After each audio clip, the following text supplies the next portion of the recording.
some of the more astute of you may have noticed that I'm currently wearing earplugs while using a sound suppressor, which seems kind of strange, right? I mean, one of the biggest reasons to buy a sound suppressor so you don't need these damn things, and so you're not at the range going, what? Huh? How many yards was that? How many MOAs? That's infuriating, especially if you have electronic ones that amplify, and the guy next to you, has standard plugs. He's screaming at you, and you can hear it clear as day. Well, contrary to popular belief, 223 out of any sort of suppressor is very loud. It's very loud.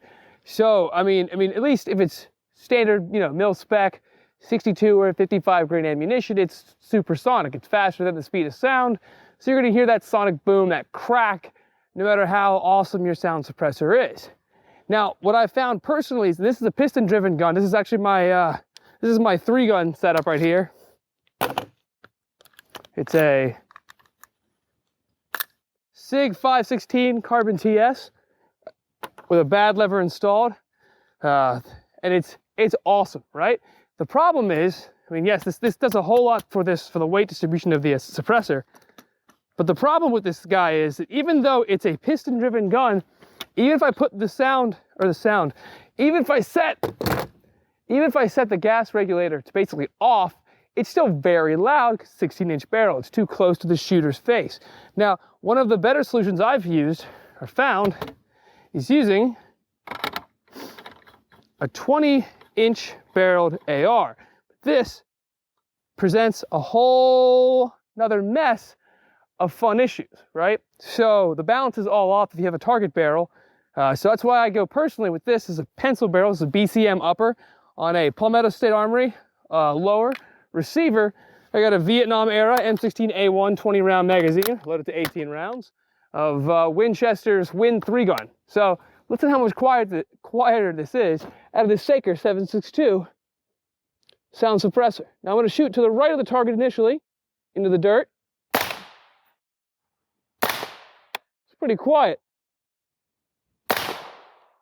And if you couldn't quite hear me hit that steel target, you can tell it's actually a little bit louder on impact than it is out of the muzzle. Also, contrary to popular belief, a sound suppressor doesn't really affect accuracy as long as it's secured properly, which is why I like this new Silencer Co.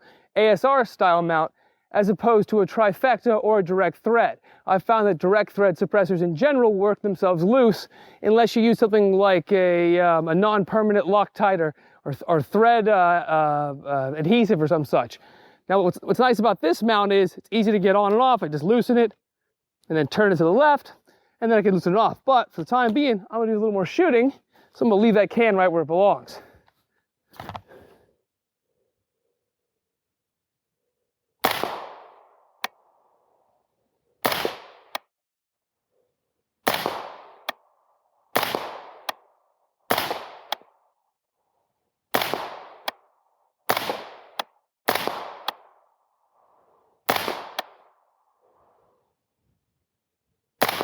Problem with shooting a target that small at this distance is my front sight tower is actually, or front sight post rather, is actually larger than the target, so I keep blocking it off, which could, you could almost make a case for a 6 o'clock style combat hold or marksman's hold, except for the fact that it's kind of counterintuitive, especially if you're like me and you always use a 12 o'clock hold on all your targets.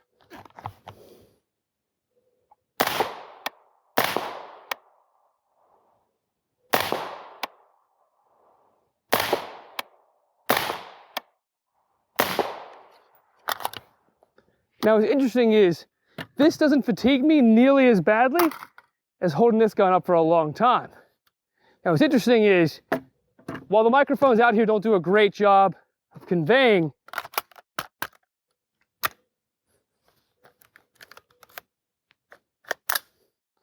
just how loud this is by comparison, you get a pretty good idea.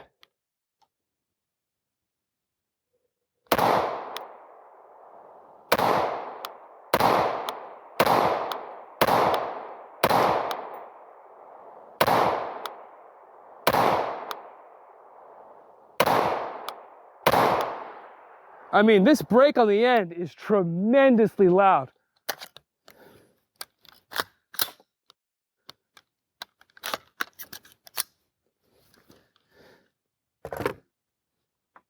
which again is why I like the sound suppressor so much. And I think it's a little too hot. Yeah, it might be a little too hot to get off. Yeah, I will definitely burn myself in the process. So we'll still finish off this magazine of this Winchester ammunition. First into the dirt so you can hear it again. Pretty quiet.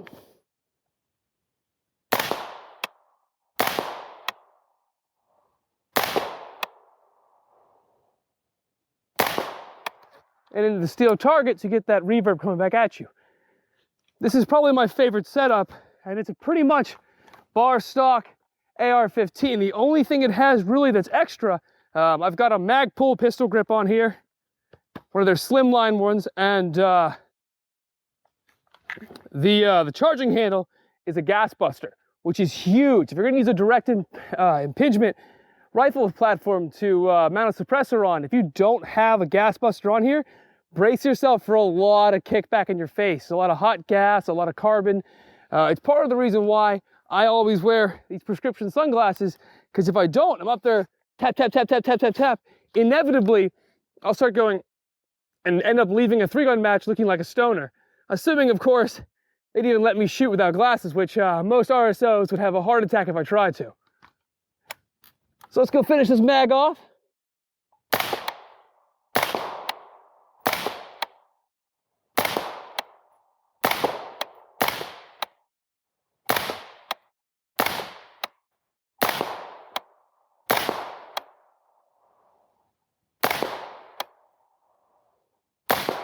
Hey, got another last shot. Broken clock is right twice a day, huh? Well, thanks, guys, and stay tuned. We've got a Desert Tech SRS A1 covert review coming up in a few days, possibly 2 weeks, that you're not going to want to miss. Now, I won't say it'll be as epic as me basically torturing myself with a C308, but still pretty damn cool. Thanks, guys. Don't forget to like, comment, hey, maybe even subscribe.